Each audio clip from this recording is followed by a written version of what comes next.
Locusts are raging. Summer song becomes summer wrath.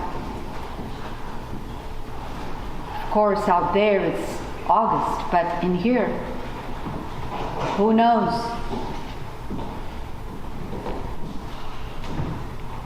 The carriage held but just ourselves. Dum-de-dum, de-dum, de-dum. Okay. All right. Emily Dickinson's all I got. The horses' heads were turned toward eternity.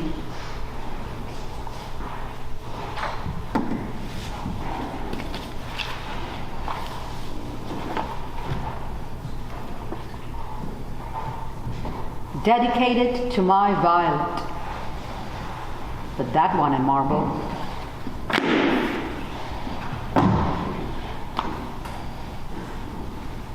For my girls, God bless them. That's all I got. That's all I got. Other than that, nothing. You think I'll weep for you? You think I'll play that part like we played all the others? No. You made the choice. You made this happen. You answer for this. This is not mine.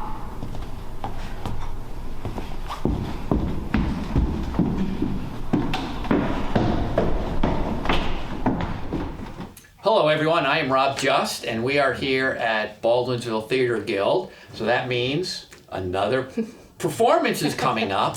We'll get to that in a few minutes. I am joined by Catherine Woods, who is the Executive Director. Managing Director. Managing Director, okay. That's okay, we'll get it someday. So we're going to be speaking to the director. Correct. So I guess he'll fill us in on what this performance is. Correct. So I just fill us in on, we're now into the 2024 season. Correct. What's coming up? How's it going so far? And if you can give us any tidbits for 2025. So I can't give you 2025 tidbits yet because Colin Keating, our artistic director, and I are actually in the middle of starting that kind of planning process and figuring out what we're doing. Thought we could get a scoop. Okay. Yeah, no, Sorry, guys. Unfortunately. Our current director for this show, Adam Shatra, will actually be interim artistic director for a year starting July 1st because Colin will be headed out on paternity leave as he and his husband are expecting a baby at the end of July. So we're very excited for that. Good. But as far as 2024 is concerned, obviously we have our current show, August Osage County, that will be going up on May 3rd, 4th, and 5th, and then 10th and 11th. And then after that, we are headed right into rehearsals for our summer youth program, the SpongeBob musical. We had nearly 70 kids audition for that this year, and we have a fabulous cast from all over Central New York, all the different school districts. So that will be going up in July, I'm sorry. I got August Osage on the brain. And then in August, we are actually going to have our summer camp for 3rd through 7th graders. We have currently 36 kids already registered for that. And they'll be performing Junie B. Jones at the end of that. And then I do have some exciting, exclusive news. You are the first to hear it. Our September cabaret, Enchantment and Song, which will feature meet and greets with, some famous princesses and superheroes, will actually be held at the Rosamond Gifford Zoo this year. Oh, wow. So we are very excited for that partnership. We just finalized all the details with our board of directors approving the ability to be able to do that. So ticket information will be going out on that soon. And then we're headed into Pippin in the fall. And then after that, we will have a Christmas cabaret also. So that's what's going on for the rest of 2024. Great year. It is a fabulous year. Very exciting year. So show's coming up May 3rd. It starts. How can we get tickets? So you can get tickets by going to our website, www.baldwinsvilletheaterguild.org. Theater R-E, not E-R, or by calling our box office, 315-546-5234, and tickets are $20 for all tickets. So it's a steal for price-wise. So. And are you still currently looking for sponsors, potentially? I will take sponsors, especially for our zoo program, for anything. So we have a full sponsorship package that they can email us at Baldwinsville Theater Guild at gmail.com if they want more information on how they can become a sponsor for August Osage or any of our programming. But we really would love some for our zoo program this year. Information's on the website too. Not for sponsorships. Sponsor? They do need to Just email us directly. Okay. Yes. So tickets through the website. Correct.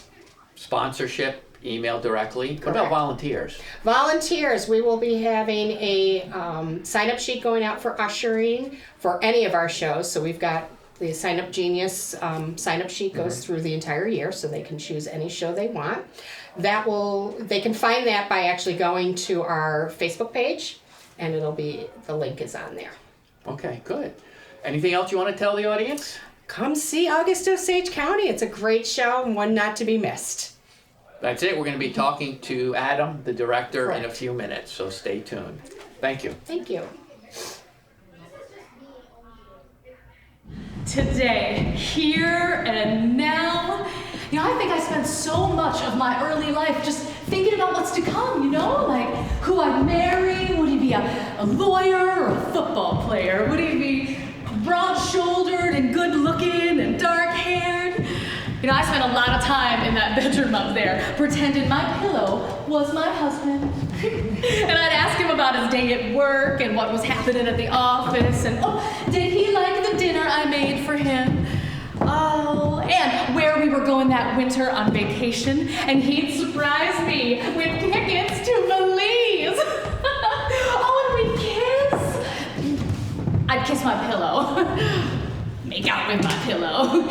And then I'd tell him I'd been to the doctor earlier that day and found out I was pregnant. Oh, I know it all sounds pathetic now, but it was innocent enough. And then real life takes over, because it always does. And things work out differently than you'd planned.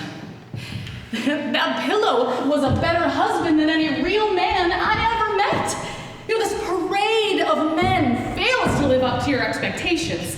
All of them so much less than Daddy or Bill. I always envied you finding Bill. And you punish yourself, tell yourself that it's your fault that you can't find a good one, deluding yourself into thinking that they're better than they are. I don't know how well you remember Andrew. No, I remember. Oh, that is the best example. Here's this guy that I loved so intensely, and all the things that he did wrong were just opportunities for me to make things right. So if he cheated on me or called me a cunt, I'd say, no, you love him. You love him forever.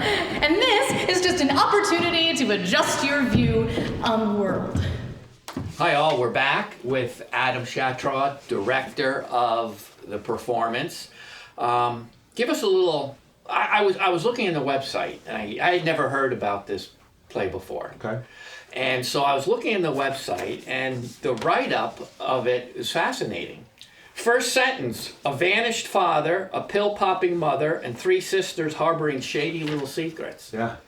Yeah. So tell me more, come on. You got it. So without giving too much away, the family is a really diverse family with a lot of things going on in their past, which has led to some really difficult situations that are going to start to unfold within the case of the play. The dad disappearing is the inciting incident that brings the family back together again for the first time in years, only to learn that each of the sisters has their own very sordid things happening in their lives. Okay. Yeah. Now, is this a comedy? Is it serious? It's a great question, because yes. Everything, right? Yeah, it's very serious. I mean, the thematic material of the show is extremely serious. Right. We're handling cases of addiction and suicide, and there's all kinds of things happening in this show, right? But the brilliance of the playwriting is that Tracy Letts takes this material that is so close to what could happen to you, me, and our families that it's almost frightening. Right. And plays with it in such a way that you find yourself in 1 minute's time laughing hysterically. I mean, I can remember seeing it on Broadway with tears streaming down my face, and immediately gasping because the tears have changed from laughter to something a lot more serious. Okay. Now this takes place in Oklahoma. Yes. So, which is kind of ironic, being a Midwestern, you think of conservative values and... Well, I think that plays into it, right? Like, conservative values are what anybody probably passing this family on the street would see. Mm-hmm. But we don't see them on the street, we see them inside their home. Okay. Where those secrets are kind of laid bare. So, Catherine was saying you're going to be artistic director for this year coming up. Yes, starting in July. So what does that entail? What do you have to do? So essentially, it's going to be oversight of the season for BTG. I'll be working in the role of managing the shows, making sure that the shows are chosen, the directors are chosen, that the season makes sense, and then helping out the creative staff of each individual show to make sure they have the best possible product out there in front of the audiences. So you assist with selecting the shows, Yeah. and then directing them, finding the directors. Finding the directors, yeah. Now, have you acted with Baldwinsville Theater Guild in the past? I haven't acted in very many years. I have been directing exclusively since about 2005. So that's the last time I was really on a stage doing much acting. And my directorial kind of catalog has been in educational theater up until this point, and it's been a really exciting and different experience getting to work with adults in this capacity. It's been really great, and I'm very excited about what's to come in this artistic director position as well. Oh, good. Well, we wish you luck. Thank you. One of the questions I like asking the actors and actresses is, outside of theater, what do you do in real life? I like to give the audiences, have them find out what the actors and actresses are kind of like off stage. So what's your real life? So I'm the director of fine arts at the Liverpool Central School District. Oh, okay. So I'm an administrator in that district. I oversee all of the art, music, theater, and dance at throughout the district, grades K through 12. And how long have you been in that role? I've been there for the last 3 years. Previous to that, I was at ESM. I was a choral music educator and theater educator, and then I went into administration. Okay, good. So May 3rd, everyone, get your tickets now. They're going fast. Yes. And thank you for your time. Absolutely. Thank you so much for having me. Good luck with everything. Thank you.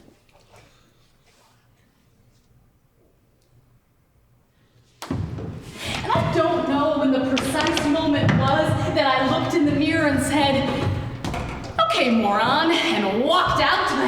It kicked off this whole period of reflection, just swamped in this sticky recollection. How had I screwed it up? Where did I go wrong? And before you know it, you can't move forward. You're just suspended there. You can't move forward because you're just stuck thinking backwards. And that's when I got my license and threw myself into my work, and I sold a lot of houses. And that's when I met Steve. Oh, it always happens like that, of course. You always find it when you're not looking for it. Suddenly you just turn around and there it is. And all the things you thought were so important just, aren't really important. When I made out with my pillow, I never imagined Steve. I mean, here he is, this Chamber of Commerce country club guy, 10 years older than me, but a thinker, someone who's been around, and he's just so good. He's a good man, and he's good to me, and he's good for me. It's terrific. And the best thing about him for me is that now I live now. Like my focus, my life, my world is now. I don't give a care about the past anymore. The mistakes I made, the way I thought, I won't go back there. You know, I realize that you can't plan the future because when you do, like something happens, like some horrible thing happens. Like your father trying to drug your father drowning himself? Exactly! That's exactly what I mean. I mean, you can't plan for that. There's no contingency. You take it as it comes, here and now. Oh, do you know what the kicker is? Do you know what the kicker is? What's the kicker? We're going to Belize on our honeymoon! I never even told him about my little Belize fantasy. I mean, he just up and surprised me with tickets for the wedding after. That looks great. What are we having? Baked chicken, fried potatoes, green bean casserole, some greens. Did Maddie Faye bring her green bean casserole? Oh, I don't know. Should I ask her? No, it's good. Hers is inedible. I mean, can you believe it about Belize? That's terrific, Karen. Hi, we're back, and we have got two of the main actresses. We have Shannon Tompkins and Benifer Dabu. Very nice. Okay. I've been practicing that the last 20 I'm minutes. sure you Been have. practicing, believe me. Quizzing you. Very intimidating. So we talked with Adam, the director, and he filled us in on the seedy side of the show. And so why don't you each tell us a little bit about your roles and your character that you're playing? Okay. Oh, me first? Sure. All right. I play Barbara, and she is the oldest daughter of Violet and Beverly, and she is she's married. She's left the family home, and she's very I think unbeknownst to her a little bit like her mom. She likes to be in control, and when she comes back home, she kind of goes head to head with her mom a lot, and she ends up sort of trying to take control away from her mom. And she's got a bit of a sordid past, right? Yeah, kind of. You don't have to go into detail. We'll leave that up okay, to... well, yeah, there's a lot of things going on. You should come and see for yourself. Okay. Yeah. And what about your character? So I'm playing Violet Weston, The mother. the mother, and the family matriarch, matriarch, if you may. And Violet is a dynamite. She's explosive, and she is also a survivor, but she has her own truth. And in her meanness, in her crudeness, in her explosiveness, right? That is, to her, that's her truth. That's how she survives. And I think Violet's, the subtext of Violet is, as much as you try to escape the ghosts and the shadows, those are the ones that you unfortunately end up with becoming as a part of your life. And that's, I see that with Violet. She survives her own truth, but the only way she can do that is by being the nasty side of her, which is extremely difficult for her to escape from, because that's kind of what was the part of her life, of her formative years. So she, as much as she tries to, she can't get away from that. Now, is there a little bit of each of your characters in yourself in real life, or? I like being in control, but I don't think I ever behave quite the way that Barbara does. Yeah. I think the brokenness in this play, every single character carries a brokenness. Sure. Yeah. Yeah, Yeah. Okay. I think every that's single probably Wow, character that's is broken. interesting. Yeah, Wow, thanks. that's right. Yeah. And because of that, human beings in our lives, every single one of us is broken in some way or the other. How we react to it, how we make choices around it, and how we go about influencing whether it becomes a part of our life or not, that's up to us. And those are some of the choices. And it's interesting. I think this play is relatable in a way, and it's a tragic comedy, as I call it, Right. because truth is funny. Yeah. It's funny. There are so many. Sure. It's funny and it hurts at the same time. Yes. I yes. also think it's very, very cathartic to play people that like you aren't exactly in your everyday life. Like, Yeah. so perhaps there's something that But I First saying is true, that like if you are feeling if there's something about this play that's bringing something out in all of us at some level, like it's kind of cathartic to act out these parts, because you get to say an awful lot of stuff, and what's coming out on stage is a lot of fun to say. So yes. Yeah. Now, you both have been involved in theater, local theater, quite a bit, I'm assuming. Yes. Do you do a lot with BTG, or is this your first show with Baldwinsville Theater Guild? For me, this is the second show. So, okay. I was in Elephant Man about 6 years back. Okay. I forget, maybe 6 years back. I played Mrs. Kendall. So yes, this is my second show with BTG. Yeah. I actually have previously directed and Right. choreographed a couple of shows. Okay. This would be actually my fourth show. So I directed and choreographed 2 shows, and then I just finished choreographing Forever Plaid back in January. So you both are veterans in the local theater. Sure. Enthusiasts.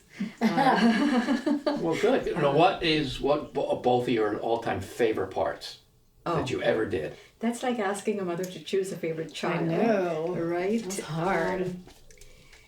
All these years. Oh, wow. You go first. I did Stumped a ya, huh? show. right? I did a show a long time ago called Me and My Girl at Salt City Playhouse. It was this cute little musical that was done 3 or 4 times, and I was like in my 20s, and it was just such fun to do. And it was just done over and over and over again by a couple people, and I was like the second person to get to play the part, and it was just a lot of fun. So I think for Yeah. me, and maybe Shannon will agree with this. Sure. I played R2D2. How many years ago? It was probably 10 or 12 years ago. Yeah. Right? Yeah. And I think till today, it was a spoof of a Right. musical, Star Wars musical spoof on the movie, and it was brilliantly done.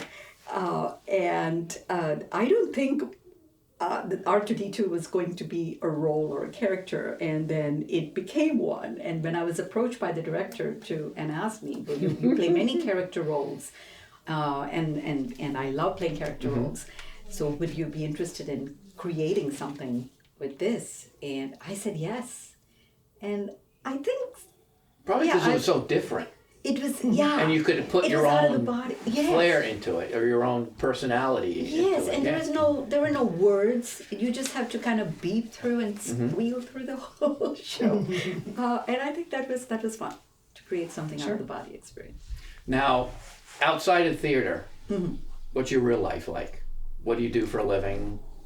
I have for most of my life done some form of taking care of children. I've spent the last almost 10 years now as I work within the several school districts, and I work as sort of a behavior support specialist. Okay. And I've just recently changed jobs, but for most of my life I've either done childcare of some sort. But recently, in the last 10 years, I've worked in as an outside agency within school districts. Okay. Yeah, working So with, within the education. Yeah, mostly for emotional support. for Okay. kids. Yeah. I'm a leadership coach and a leadership facilitator, a teacher and an educator. And I'm also the designer of leadership workshops where I give a unique storytelling touch. So I adapt and curate my own design my own workshops. Wow, that's interesting. Do you find yourself in Yes. the performance that it's hard to not project your coaching, leave that up to the director? And I think the storytelling we are all storytellers Right. even in our real life. You don't, you know, whether we are actors on stage or off stage or on screen. But in real life too, we are all storytellers. I also tell usually when I coach with folks who are really analytical and data oriented, I'm like, data is a story. You can tell Right. a story with the data. Okay. So yeah, I do see that. I see that helps. Good. Well, thank you for your time. thank we'll you. let you This go was back fun. to your rehearsal. This is it. This is We it. can't keep talking. Oh, we could for hours. I'd love to, but Adam says you got to get back there and get That's rehearsing. true, that's So true. May 3rd we start. Yes. So everyone get your tickets. I'm sure they're going fast. Just the little research I did for this, it sounds like a fascinating. I'd never heard of it, and it just Yeah, it's a sounds great show. so. I want to give a fascinating. shout out to our cast, our director, and our backstage crew, and everyone who has everything to do with the production. This is a very difficult play, very challenging in so many respects, and there is no way anyone can do our what we do without the ensemble Right. being there. It is an ensemble. show. I'm glad you say that, because for Yes. us to come and sit in the audience and Yeah. watch it, we take all that for granted. Yes. You know, we show up and then 2 hours later we leave feeling great. We saw this unbelievable performance, and we just we don't realize what goes on It in is the an hours and course. hours of preparation. You guys do on stage, but everyone does behind it and with the costume. So Because usually people say, "Oh, this character has so many lines. Oh my goodness, XYZ worked so much." But it's an ensemble show. Every reaction, everyone backstage, on stage, it makes this magic happen. well, thank That's you. the type of Thanks story for this is. bringing that Thank you. Of bringing course. that forward, and Absolutely. that's why we have you guys here to interview, so the audience can see what goes on. So get your tickets, website, volunteer opportunities. You can email Catherine directly, sponsorship, and come on out to see it. It sounds like it's going to be great. Thank you. Hope to see you Thank there. you. Thank you. Thank you so much. Bye bye. But now, I'm really happy, and I thought maybe we could get to know each other better. Yeah,